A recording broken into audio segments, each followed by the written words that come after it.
ਰਿਫੋਰਮਰ ਦੇ ਫਾਊਂਡਰ ਨੇ, ਉਹਨਾਂ ਦੀ book fake people great NGO for fake people ਦਾ ਜੋ ਇਨੋਗ੍ਰੇਸ਼ਨ ਨੇ ਉਹ ਸਾਡੇ ਬਲਬੀਰ ਸਿੰਘ ਜੀ ਜਿਹੜੇ ਕਿ ਆਗਾਜ਼ ਸੰਸਥਾ ਦੇ ਫਾਊਂਡਰ ਨੇ ਉਹ ਕਰ ਰਹੇ ਹੈਗੇ ਨੇ। चलिए आप देख सकते हैं the great NGO and fake people, एक ऐसी बुक का प्रमोशन होने जा रहा है जो कि रिफॉर्मर एनजीओ के तेजिंदर सिंह इसको लिखने जा रहे हैं। Great NGO with fake people बहुत बड़ा मैसेज देंगे कि किस प्रकार से एनजीओज बनती हैं, लेकिन उसमें फेक पीपल होते हैं। चलिए बात करेंगे रिफॉर्मर तेजिंदर सिंह से, क्या कहना चाहेंगे great NGO with fake people, ये क्यों लिखी है आपने? ऐसी एनजीओ में क्या देखा जिसमें पीपल फेक मिले, यमुनानगर में खासकर? देखिए सर, कोई भी एनजीओ मैं नहीं मानता कि कोई एनजीओ फेक होती है। सारी एनजीओ अपनी जगह अच्छा काम करती हैं। ये लोग होते हैं जो उनके मेंबर होते हैं या जो उनके फाउंडर्स होते हैं या जो भी जो उसको एक कह लीजिए कि जिसे हम फेक पीपल कह सकते हैं, या जो एनजीओज़ की छवि ख़राब कर देते हैं। मतलब ये जो बुक है इसमें मैंने अपने हमें 2-2.5 साल हो गए हैं। हमारी अपनी एक एनजीओ है रिफॉर्मर वेलफेयर ऑफ सोसाइटी, तो उसके रिगार्डिंग हमारा जो भी हमारे एक्सपीरियंसेस थे, जो भी यमुनानगर की कह लीजिए एनजीओज़ हैं, क्योंकि मैंने खुद 1 साल एक एनजीओ है PETA people for the ethical treatment of animals, वहाँ काम किया है। तो मैंने इंटरनेशनल लेवल की एनजीओ में भी काम कर लिया, और अभी देख लीजिए अभी जो डोमेस्टिक लेवल पे भी हमारी एनजीओ जो है वो काम कर रही है। तो मेरे जो एक्सपीरियंसेस थे मैंने अपने सारे एक्सपीरियंसेस को उसमें लिख दिया। और किसी का भी नाम, किसी भी एनजीओ का नाम, किसी भी मेंबर फाउंडर का नाम नहीं लिखा, क्योंकि मैं नहीं चाहता कि कोई भी उसको पढ़ के उनकी भावनाएं आहत हों या वो सोचे कि हम उन्हें डिफेम कर रहे हैं। ऐसा कुछ नहीं है कि सारी एनजीओज अपनी जगह अच्छी हैं। ये लोगों की मेंटालिटी कह लो या आइडियोलॉजी कह लो। बुक्स वगैरह कब से लिखने? सर मैं 10th क्लास में था। एसडी मॉडल स्कूल है। शुरू से लिखने का नहीं, बुक्स नहीं, मैंने आर्टिकल्स लिखे थे। ये तो अभी इस साल में मैंने फर्स्ट बुक अपनी लिखी थी, lesson taught by a lost friend, जो अभी भी अमेज़ोन पे है। उसके बाद ये सेकंड बुक है great NGOs with fake people. आज हम कवर पेज इसका रिलीज़ कर रहे हैं। कवर पेज कितना टाइम लगेगा इसको लिखने में? सर अप्रॉक्सीमेटली 80% ये बुक कंप्लीट है। अभी सिर्फ 20% 10-15 दिन का काम हो रहा है। और लिख रहे हैं ये वाली बुक? इसको हो गए वैसे 2-2.5 महीने हो गए लिखते हुए। कैसे टाइम देते हैं फैमिली? सर वैसे अपना बिजनेस है हमारा, बट टाइमिंग इसका रात के टाइमिंग में देता हूँ, लाइक 1-1.5 घंटा डेली वो देना पड़ता है। 1-1.5 घंटा डेली, मतलब 10 से लगा लो रात को 10 बजे बैठ के 11-11:30 तक डेली देना पड़ता है। लाइक एक वो बना ली, एक सिस्टम बनाया हुआ है कंसिस्टेंसी की। 500 वर्ड या 1000 वर्ड डेली लिखने हैं, तब कहीं जाके ये कंप्लीट होता है। पेज की बुक तैयार करनी है? ये 250 पेजेस की होगी, 250। एक ये इंग्लिश में है, ये सेकंड बुक है इंग्लिश में, लेकिन अगली जो थर्ड बुक आएगी वो हिंदी में होगी। वो बिल्कुल अलग होगी, वो ऐसी नहीं। चलिए आप देख सकते हैं great NGO with fake people इस तरह की बुक लिखने जा रहे हैं, जो कि 80% के करीब कंप्लीट हो गई है। तेजिंदर सिंह जिन्होंने पहले भी एक बुक लिखी थी और ये दूसरी बुक लिखने जा रहे हैं great NGO with fake people. बहुत बड़ा मैसेज जाएगा समाज को कि किस तरह से एनजीओज बनती हैं, लेकिन एनजीओ अच्छी होती है और बड़ी होती है, लेकिन उसमें जो लोग शामिल होते हैं वो फेक होते हैं और तरह तरह की ठगी करके ठग कर। और वो ये सभी एनजीओ के लिए नहीं है, कुछ एनजीओ हैं लिए नहीं है। हाँ, ये सिर्फ एक बात हो रहा है कि मैंने देखा है कि एनजीओज आजकल ज़्यादातर एनजीओज कह लीजिए 90% एनजीओज रूलिंग पार्टी को सपोर्ट करती है। ऐसा मैं सबके लिए नहीं कह रहा हूँ, लेकिन जो मैंने देखा है 90% एनजीओ रूलिंग पार्टी को करती है। और मैं गलत नहीं मानता कि अगर कोई एनजीओ पॉलिटिकली किसी पार्टी के साथ कंपाइल है तो कुछ गलत बात नहीं है, क्योंकि मैं मतलब बिल्कुल हेजिटेट नहीं करता। हमें भी लोग बोलते हैं कि हम कांग्रेस की तरफ हमारा रुख है, लेकिन ये हर एक का अपना व्यक्तिगत एक इंटरेस्ट होता है कि किसमें भी। तो अभी मैं एक और कहना चाहूँगा कि मेरे साथ अभी सुमित पाल जी हैं, इनसे भी आप 2 शब्द जानिए, क्योंकि अगर आज ये एनजीओ में मैंने कुछ लिखने का सोचा तो इनका भी काफ़ी बड़ा। इसके लिए सुमित पाल जी क्या कहना चाहेंगे? इन्होंने जो great NGO with fake people लिखी है, आपकी भी एनजीओ है, उसको किस वे में लेंगे?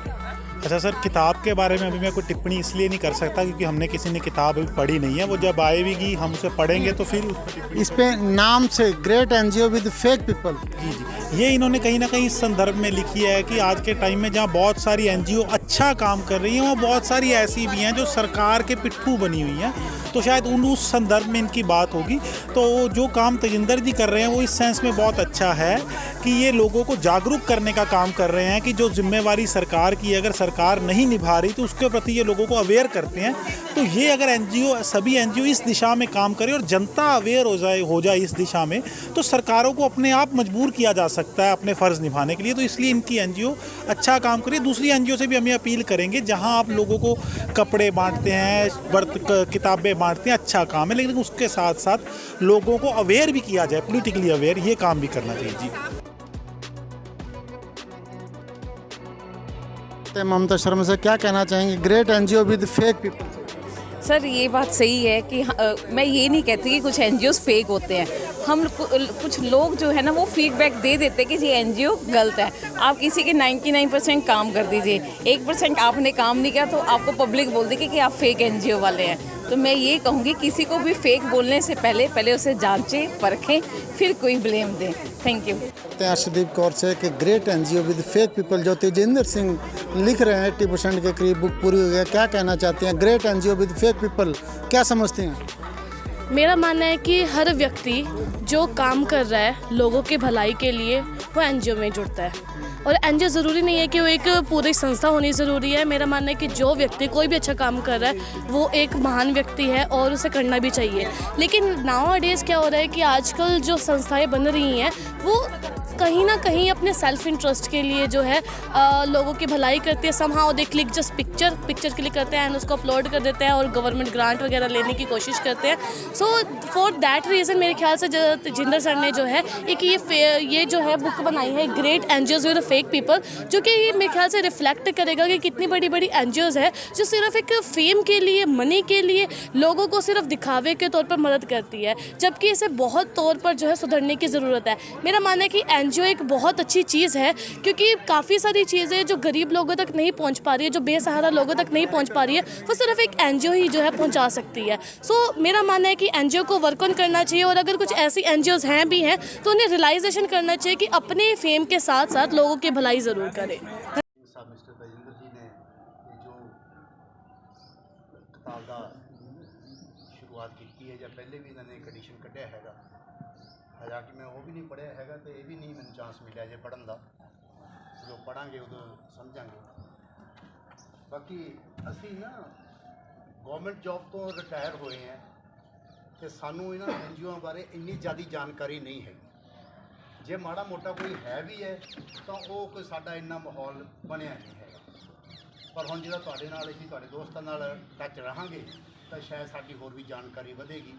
बाकी इन्ना जरूर है जिन्ना कि थोड़ा बहुत समझ हैगी है कि एनजीओ बहुत अच्छे एनजीओ है, बड़े स्ट्रॉन्ग एनजीओ है जिहड़े बहुत अच्छा काम करते हैं, पब्लिक डीलिंग उन्हां दी बहुत अच्छी है।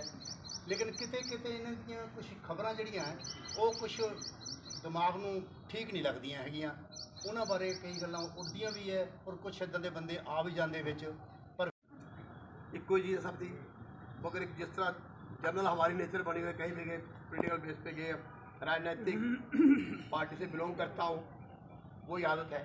एनजीओ के काम देखने को मिलते हैं, जैसे एनजीओ के बारे में ही चर्चा हो रही। एनजीओ का एक्चुअल जो रोल है उस रोल से कई एनजीओ भटक जाते हैं। स्टार्टिंग में तो पूरे एनजीओ उस हिसाब से आते हैं, बाद में जैसे सरकार से ऐड ली और कोई उनके साथी बन जाते हैं, एटीजी के माध्यम से वेट ली, उसके बाद उसका मिसयूज करके जो फंड मिलता है, जिनके लिए उनको फंड मिलता है, शुरू में सेलिब्रेट अपने पास से करके एक अपने एनजीओ को मजबूत कर लेते हैं। मगर जैसे उन्हें गवर्नमेंट से, स्टेट से, सेंटर से फंड मिलना शुरू हो जाता है, उसका कई लोग मिसयूज कर लेते हैं। गिल साहब ने भी कहा हम लोग नए दिल दिमाग से बूढ़े नहीं, बिल्कुल एक्चुअल बात सही कह रहे हैं। जो हम लोगों के पास तजर्बा है जीवन का वो हमको इनको देंगे, ताकि कई समाज में कई भटकते हो तो उनको रास्ते में ले आएंगे। तो हम लोग जब साथ चलेंगे सीनियर हम, तो हमें उम्मीद है कि जो ये इनका टारगेट है, इनका निशाना है समाज की सेवा करने के लिए, उसमें कामयाब होंगे। सभी को इसी बातों में अपना विश्राम देता हूँ। सभी को मातृभूमि सेवा संघ की जिला अध्यक्ष हूँ और इसके साथ साथ काफ़ी सारे एनजीओ के साथ मैं जुड़ी हुई हूँ। कईयों में वॉलंटियर्स हूँ, कईयों में अध्यक्ष हूँ और ग्राउंड लेवल पे काम करती हैं। अभी जो हमारा रिसेंटली हमने शुरू किया है महिला समिति का, तो इसमें हमने शुरुआत की है कि माँ यमुना बचाओ से रिलेटेड हर संडे हम लोग सुबह 7 बजे माँ यमुना जी की आरती करते हैं, जिसमें कि कोई भी मेल हो, फीमेल हो, बच्चा हो, जो भी आना चाहता है आ सकता है, मोस्ट वेलकम है। हम किसी को पर्सनल इनवाइट नहीं करते, जिसकी इच्छा है आइए, आकर के माँ यमुना जी की आरती कीजिए। और साथ ही मंगलवार को हमारा शाम को 7:30 बजे ऑनलाइन, क्योंकि हम डेली देखो घर से नहीं निकल सकते, मैं भी वर्किंग हूँ, मेरी भी जॉब है। 7:30 बजे हर मंगलवार को हम लोग वीडियो कॉलिंग पे हनुमान चालीसा पढ़ते हैं, हार्डली 10 मिनट भी नहीं लगते होंगे। तो हमारी ये मुहिम है, और इस मुहिम को हम आगे बढ़ाते हुए जो हमारी धरती माता है, जो हमारी स्वच्छता है, हमारी माँ यमुना है, या हम जो नारी सम्मान है, बेसिकली नारी सम्मान, कहीं ना कहीं नारी आकर के दब जाती है। जो जेंट्स हैं जो हमारे से हाई लेवल है, वो कहीं ना कहीं एक औरत को दबाना चाहते हैं। अगर उसकी आवाज़ बुलंद हो जाए और सारी औरतें अगर इकट्ठा हो जाएं, अगर उनके मतभेद खत्म हो जाए, तो मैं कहती हूँ नारी को कोई नहीं झुका सकता। नारी एक ऐसी शक्ति है, अगर अपनी आई पे आए तो धरती को हिला जाए। तो मेरे ग्राउंड लेवल के वर्क हैं, अगर कोई भी हमारे साथ जुड़ना चाहता हो तो मेरा नंबर सबके पास है। और मैं तजिंदर को बेस्ट विशेस देना चाहूँगी, जो इसकी फर्स्ट बुक थी, क्या बोलूँ, मेरे पास शब्द नहीं है। मेरी डॉटर उसको स्कूल लेकर के गई, उसकी क्लास में एक पीरियड होता है जिसमें कि बुक रीडिंग करनी होती है, तो वो वहाँ पे बैठ के बुक रीडिंग करती होती थी। सबसे पहले उसकी फ्रेंड से मांगनी शुरू की, उसने मना कर दिया कि नहीं, मेरी मम्मा को ऑनर की है, मैं नहीं दूँगी। एक दिन उसकी क्लास के कोऑर्डिनेटर गौरव सर आए, उन्होंने बोला बेटा आप यही बुक क्यों पढ़ते हो? कहते सर ये बुक ना मेरी मम्मा को बड़े प्यार से ऑनर की गई है उनके किसी नोन के द्वारा, कहते एक दिन के लिए मुझे दे दो। कहते सर मम्मा की परमिशन के बिना नहीं दूंगी, आपने यहीं पढ़नी है, आप यहाँ पढ़ लो। उन्होंने वो बुक ली, वहाँ पर जितने 40 मिनट्स का पीरियड था वो पढ़ी। मेरे पास कॉल आई, मैम क्या मैं एक दिन के उस बुक कर घर ले जाऊँ? मैंने कहा सर ले जाइए। उनको भी वो बुक इतनी पसंद आई, और जो मतलब कि उस बुक में जो लिखा गया है ना, और वाकई हम लोगों की ज़िंदगी में ये चीज़ें होती हैं। जो भी व्यक्ति हमारी लाइफ में आता है हमें कोई ना कोई सबक सिखा करके जाता है, चाहे वो छोटा हो, चाहे वो हमसे बड़ा हो, चाहे हमारा हम उम्र हो। और मैं चाहूँगी ये चीज़ें हम लोग आपस में साझा करें तो बहुत बढ़िया है। और आज का ये जो बुक लॉन्च पेज है, इसके लिए मैं तजिंदर को बहुत बहुत मुबारकें देना चाहूँगी। धन्यवाद। कैसे बुलंद करना है, और इसी के लिए हम सब मिलकर इकट्ठे भी होते हैं और अपने काम को आगे बढ़ाते भी हैं। तो यही मकसद है एनजीओ का कि हमने अब अपने हक की लड़ाई के लिए खुद आगे आना पड़ेगा, ना कि किसी पार्टी पे डिपेंड होना पड़ेगा, किसी नेता पे डिपेंड होना पड़ेगा। और यही आज की एनजीओ की मांग भी है कि हमें एक दूसरे की आज ज़रूरत को समझते हुए, आज देश की जो रिक्वायरमेंट है, जो हमारे बलबीर सर जी भी बताते हैं कि जब तक हम लोगों में एकता नहीं होगी, हम लोग एक दूसरे के अधिकार के लिए आगे नहीं आएंगे, तब तक एनजीओ भी कोई काम नहीं कर पाएगी। और कुछ एनजीओ ऐसे भी हैं जो सिर्फ प्रोजेक्ट पे काम कर रहे हैं, उन सब से तो हम देखें थोड़ा अलग ही हैं, क्योंकि हम लोगों ने आज वो मुद्दे उठाने हैं जो आज एक चरम सीमा पर पहुंच गए हैं। जैसे महंगाई होगी, भ्रष्टाचार हो गया है, आज रेप हो रहे हैं महिलाओं के साथ, इतने धर्म को लेकर आज एक दूसरे के साथ लड़ाई झगड़ा मार कटाई हो रही है। इनके खिलाफ हम लोगों ने एकजुट होकर मांग उठानी है, एक आवाज़ उठानी है। बाकी देखिए, मैं किसी अपनी एनजीओ को तो मैंने बनाई नहीं है, मैं आप सभी के एनजीओ में काम कर रही हूँ, बल्कि मैं तो उस मुद्दे के साथ जुड़ना चाहती हूँ जो एक जनता की भलाई के लिए है। चाहे वो एक किसी भी एनजीओ का मुद्दा हो, चाहे वो महिला का है, किसान का है या मजदूर का है। कांग्रेचुलेशन दूंगा कि उन्होंने अपना फर्स्ट पेज बुक कवर जो लॉन्च किया है उसके लिए।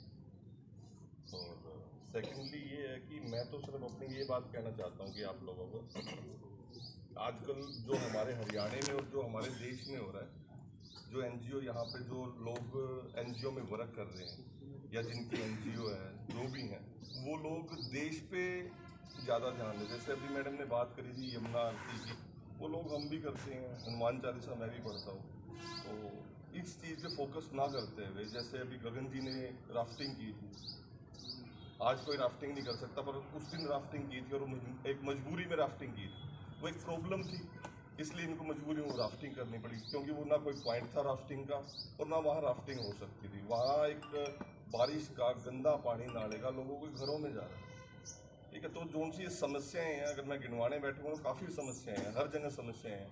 तो स्कूल की समस्याएं हैं, मेडिकल की समस्याएं हैं, वो काफ़ी बहुत ज़्यादा पेनफुल है। ठीक है, अगर हमें एजुकेशन और मेडिकल अगर फ्री मिल जाए तो शायद हमारा देश ही कनाडा बन जाए। मैं बहुत से लोग मेरे बाहर जाते हैं, फ्रेंड हैं, वो बाहर जाते हैं, मैं उनको रोकता हूँ। मैं इसलिए रोकता हूँ, अगर यार तुम लोग ही कनाडा चले गए तो हमारी बारी कब आएगी, हमारा देश कब कनाडा बनेगी। तो मैं तो यही कहूँगा, जो यहाँ जितने भी लोग बैठे हैं, जो NGO में काम कर रहे हैं, जिनकी बड़ी अच्छी अच्छी NGO से, हमारी भी, मैं भी कई NGO में हूँ, तो बट जहाँ मुझे लगता है यहाँ बस खाली नाम के NGO में, वहाँ कहता हूँ भाई राम राम, अपना नहीं काम चल रहा। तो आप लोग काफ़ी सीनियर हो और काफ़ी एक्सपीरियंस लोग हो, हम तो एक यंग ब्लड कह दो या एक क्रांतिकारी वाली एक सिर्फ वो आवाज़ है और कुछ नहीं है इससे ज़्यादा, ना ही एक्सपीरियंस है, कुछ भी नहीं है। बट यहाँ जैसे कोहली साहब हैं, आप हो,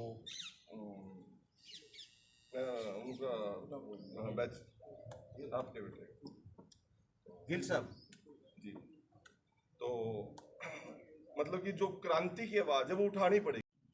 उसमें ज़्यादातर सदस्य ये आए हैं, साथी ने अपनी बुक के कवर का लॉन्च करना है, इसलिए ये NGO की तरफ से नहीं है, आगाज संस्था की तरफ से है, पहली बात।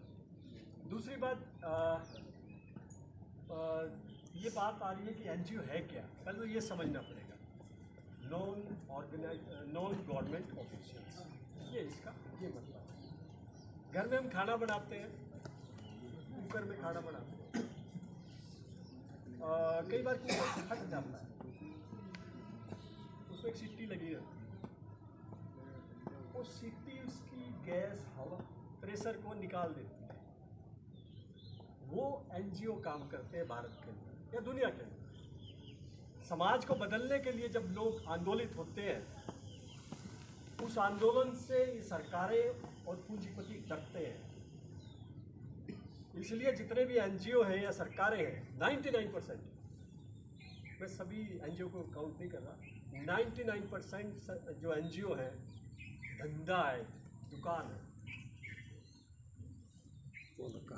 सब लोग अपने अपने तरीके से देखते हैं। असल में यही समाज को बदलने, जो बदलता है ना समाज, उसको रोकने वाले ये एक हथियार हैं सत्ताधारियों के, पूंजीपतियों के। कुछ अच्छे भी कर रहे हैं, तीस्ता सी तलवार है, बहुत अच्छा कर रहे हैं, अरुणा राय है, बड़ा अच्छा कर रहे हैं। यमुनानगर में भी बहुत सारे लोग हो सकते हैं जो अच्छा कर रहे हैं। मैं दावे के साथ कह सकता हूँ, एक भी NGO जिस दिन सरकार के खिलाफ बोलेगा उस दिन उसकी फंडिंग बंद। तो मैं ये नहीं कह रहा, किसी को डिमोरलाइज नहीं कर रहा, लेकिन असली हकीकत ये है, वो जानना चाहिए। हमें भी बहुत सारे लोग कहते हैं यार आपको NGO बनाना चाहिए। कई बार मन भी किया कि ऐसा नहीं है कि सारे NGO खराब होते हैं, कुछ NGO अच्छे हैं। बेसिकली क्या है, किस लिए हम NGO बन रहे हैं, बदलना क्या है, उस और सोचिए ना। जब संविधान लिखा गया तो सारी चीज़ें आई थी, शिक्षा फ्री देनी है, हॉस्पिटल्स कहाँ है। मैं आज 4-5 गांव में गया, उनका एक ही मुद्दा था, यार मुसलमानों को ठिकाने लगाना, ये है बात। तो इसलिए जो साथी कर रहे हैं उनको कहाँ है तेजिंदर, बधाई है भाई, वो एक किताब लिख रहे हैं, हो सकता है इन चीज़ों से कुछ बदलाव आए, तो ज़रा माफ़ी चाहूँगा। लेकिन क्या इन चीज़ों से हल हो रहा है, सवाल ये है। बहुत सारी साथियों को हो सकता है मेरी बात बुरी लग जाए। सवाल एक सिखों में एक NGO है खालसा एड, जहाँ मौत के मुंह में भी जाकर वो सेवा करते हैं, ऐसे भी NGO है, उसको बैन किया ट्विटर पे।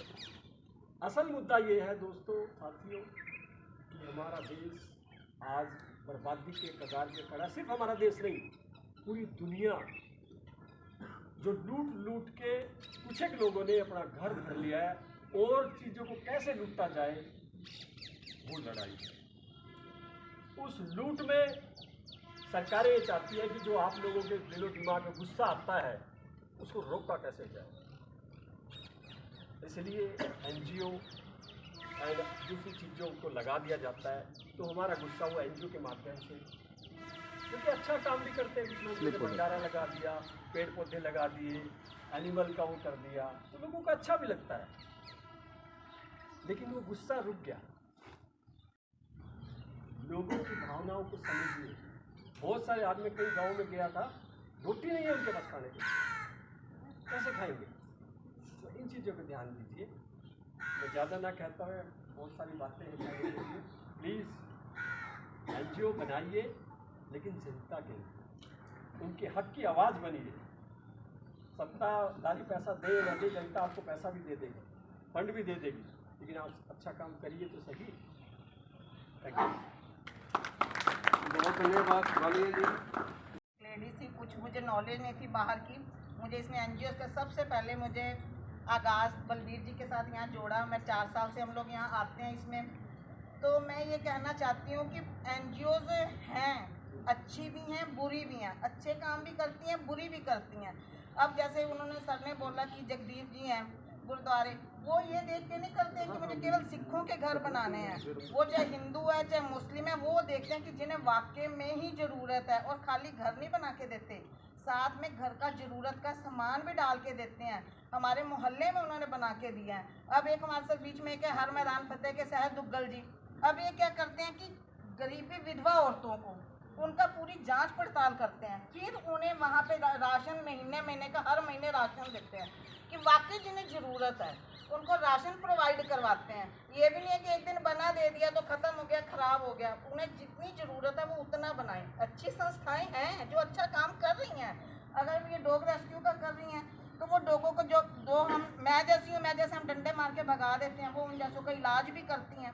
और ऐसे भी हैं जो उन्होंने केवल एनजीओ को धंधा बना रखा है, पैसे लेने का, फ़ोटो खिंचवाई और लिया और काम। हमारी ये जो संस्था आगाज़ है, आगाज़ में कोई उन्होंने कोई मतलब वो नहीं है, देखो कोई पैसा नहीं लिया जाता, कोई केवल उसको क्या है कि सबको यहाँ पे ये समझाया जाता है कि आप सही क्या है, किस तरह। अब ये मैं 18 साल का, ये तो मिल गया, वोट डालो, किसे डालो, क्या चीज़ सही है, सही गलत का यहाँ फ़र्क बताया जाता है। यहाँ पे हमारे साथ युवा साथी भी हैं हमारे, मतलब जो बहुत रिटायर्ड अच्छे लोग हैं, जैसे गिल साहब वगैरह बहुत है, मैं काफ़ी टाइम से देख रही हूँ। तो अब ये यहीं से मैं आगे बढ़ी, मेरे को तजिंदर मिले, तजिंदर जी ने रिफॉर्मर संस्था से जुड़े। अब हम क्या लोगों की प्रॉब्लम क्या लेते हैं, गलियाँ नालियाँ, सब जो सबकी मेन प्रॉब्लम है उसके विरुद्ध बोलते हैं। कईयों के काम हो चुके हैं। तो मतलब मेरा ये कहना है कि अगर हम मेरी ये बात कहें कि जैसे अब शालू मैम है, इन्होंने ना एक्चुअली आरती का मुद्दा बता दिया। इन्होंने ना इनका मेन मुद्दा है यमुना की सफाई का।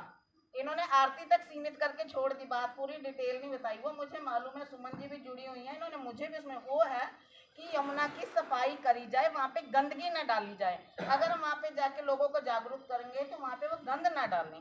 मेन तो पानी साफ, अगर वही यमुना का घूम फिर के क्या होता है, गंदा पानी फिर सब्जियों में आता है, उस सब्जियों से केमिकल युक्त हमें फिर सब्जियाँ मिल जाती है। तो मेरा ये कहना है कि अच्छी हैं जी, उसी को पता नहीं देखते हुए तजिंदर ने ये चीज़ें महसूस करी हैं। इसने ये देखा कि कुछ एनजीओ फेक हैं, कुछ अच्छे लोग हैं।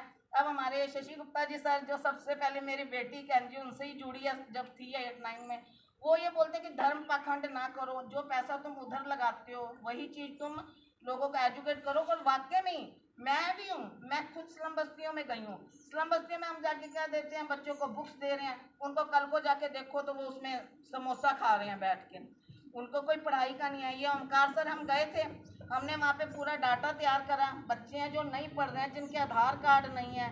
तो मतलब एक्चुअली अगर वर्क किया जाए, काम बहुत हैं करने वाले। और जनरल लोगों के लिए, अब आप ये देखो शेड्यूल कास्ट को भी, मैं ये नहीं कहती आरक्षण की, उसमें उनकी पढ़ाई भी फ्री है। अब जनरल ऐसे बच्चे हैं जिनको वाकई की ज़रूरत है, पढ़ाई की ज़रूरत है, उनके घर में ज़रूरत है, उनकी तरफ किसी का ध्यान ही नहीं है। तो मैं ये चाहती हूँ कि एनजीओ ऐसे वर्क करें, ऐसे ढूंढें वाकई जिन्हें हेल्प की ज़रूरत है। और तजिंदर को कांग्रेचुलेशन, आज उनकी जो है फर्स्ट वो कवर पेज वो लॉन्च हो रहा है, उसके लिए उन्हें बहुत बहुत धन्यवाद। जितनी भी संस्थाएं बनती हैं, एनजीओ बनती हैं या दूसरी संस्थाएं बनती हैं, इनका एक ऑब्जेक्ट, एक मिशन होता है, एक मकसद होता है। और जो एनजीओ बनाते हैं उनको सबको पता है। इसके अलावा कोई सोसाइटी भी बनती है, कोई यूनियन भी बनती है, उनको एक अंडरटेकिंग अपने महकमे को देनी पड़ती है। और वो अंडरटेकिंग ये होती है कि हम जो काम करेंगे संविधान के मुताबिक करेंगे। With in the framework of constitution करें, ये अंडरटेकिंग को लेते हैं। लेकिन दिक्कत की बात ये कि आज हमारी सरकार कॉन्स्टिट्यूशन के मुताबिक काम नहीं करती, जिसकी ये कसम खाते हैं। एमएलए बनते हैं, एमपी बनते हैं, मंत्री बनते हैं, सबसे पहले कसम खाते हैं कि हम जो कुछ भी करेंगे संविधान के अनुकूल करेंगे। हमारे संविधान के अंदर फंडामेंटल ड्यूटीज के साथ राइट्स भी हैं। पहले राइट्स ही थे, ड्यूटीज पहले नहीं थी। चर्चा चली कि आपने राइट्स तो लिख लिए, ड्यूटीज तो लिखी नहीं। हमारे नागरिकों की, सिटीजन की कुछ ड्यूटी भी तो होनी चाहिए। फिर अमेंडमेंट हुई, ड्यूटीज इनकॉर्पोरेट की गई। उसमें एक ड्यूटी का मैं आज आपके साथ जिक्र करना चाहता हूँ, खास तौर पर टू डेवलप साइंटिफिक टेम्पर। हर नागरिक की ड्यूटी है, किसी एक की नहीं, जो इंडिया में पैदा हो। To develop scientific temper, humanism, spirit of inquiry and reform. मेरी तरफ से पूरा थैंक्स है कि आप लोगों ने आके टाइम यहाँ लगाया। पहले तो मैं कुछ चीज़ें क्लियर करना चाहूँगा कि राइटिंग क्यों और आगाज़ द प्लेटफॉर्म ही क्यों ये कवर लॉन्च करने के लिए, क्योंकि बुक द टाइटल है great NGOs with fake people. वैसे एक्चुअली मैं मानना कि कोई भी एनजीओ फेक नहीं होती, फेक उसको चलाने वाले लोग होते हैं, चाहे कोई भी, क्योंकि एनजीओ का तो मेन पर्पस वही होता है कि सोशल वर्क, लेकिन जो उसके लोग होते हैं उनकी जो कह लो मेंटालिटी कह लो या आइडियोलॉजी कह लो, वो एक एनजीओ को भी बदनाम कर देती है, चाहे कि कोई भी एनजीओ। और मैं मतलब अभी यहाँ भी कुछ एनजीओ के लोग आए हैं, इसलिए मैं ज़्यादा कुछ बोलना नहीं चाहूँगा कि क्योंकि मतलब आई डोंट मीन कि मेरा मतलब ये नहीं है कि किसी एनजीओ के रिगार्डिंग मैं कुछ बोलूँ, लेकिन मैंने देखा कि एनजीओ का क्या सिस्टम है करने का। पिछले हमें भी 2-2.5 साल हो गए हैं रिफॉर्मर, और रिफॉर्मर को मैं एनजीओ नहीं मानता, क्योंकि ना तो देखो, ना तो हम किसी गरीब को खाना खिलाते हैं, ना हमने किसी अनाथ बच्चे को पढ़ाया आज तक। तो आई डोंट थिंक कि रिफॉर्मर वेलफेयर हमारी कोई एनजीओ है। तो ये it's a group of people, मतलब लोगों का एक ग्रुप है जो कोई भी हमारा जो हमने मेन पर्पस यही रखा था कि कोई भी गली मोहल्ला जो भी अगर कोई सड़क खराब है तो उन मुद्दों को उठाएं। लेकिन हुन आगाज़ द प्लेटफॉर्म इसलिए है कि मैं सबसे पहले मैं थैंकफुल हाँ सुमित पाल दा, क्योंकि सबसे पहले मुझे 2-2.5 साल कॉल पहले आया था, कॉल सुमित पाल का कि भाई हमने सोशल मीडिया पे आपको देखा है, तो हम चाह रहे कि आप भी हमें ज्वाइन करो। तो मैं कहा ठीक है, मतलब मिलने में क्या जाता है। तो सुमित के थ्रू बलबीर जी से मुलाकात हुई, और बलबीर जी और उसके बाद संजीव वालिया जी से मुलाकात हुई। और मैं हमेशा वालिया जी दा थैंकफुल हाँ, क्योंकि वालिया जी ने बताया कि टीम कैसे बनाते हैं। मतलब इनिशियली हमारे बिल्कुल और आगाज़ के प्लेटफॉर्म से मुझे मतलब कई अच्छे लोग मिले, लाइक चाहे वालिया जी हो, बलबीर जी हो, सुमित पाल हो, अमरजीत आंटी हो, ढिल्लो आंटी हो, चाहे दीपक भोला हो या कोई भी हो। वो बात अलग है कि कई लोगों के साथ चलो मन मुटाव हो गए या जो भी है, लेकिन बंदे सारे स्पेशल हैं आज की डेट में भी। तो ये है कि अभी जो फर्स्ट बुक थी वो थी उसका नाम था lesson taught by a lost friend. Book वो सिर्फ पर्सनल एक्सपीरियंसेस पे थी, इसलिए मैं नहीं बोलूँगा कि उस बुक से बड़ा कुछ सीखने को मिलेगा। It was nothing like that, ऐसा कुछ नहीं है कि उससे बड़ा कुछ किसी को। लेकिन ये बुक और उस बुक में ज़मीन आसमान का अंतर है, क्योंकि वो एक कह लो कि इमोशनली अपने एक्सपीरियंसेस थे, लेकिन ये बुक कोई इमोशनल नहीं है, इट्स अ फैक्चुअल बुक। मतलब मैंने फैक्ट्स लिखे हैं कि भाई ये एनजीओ ऐसा करती है। एनजीओ के नाम बदल दिए हैं, एनजीओ के लोगों के नाम बदल दिए हैं, क्योंकि कल को कोई मुझे मतलब कह लो कि मुझे कोई ये कह लो मेरे से नाराज़ ना हो जाए कि भाई ये क्या कर दिया।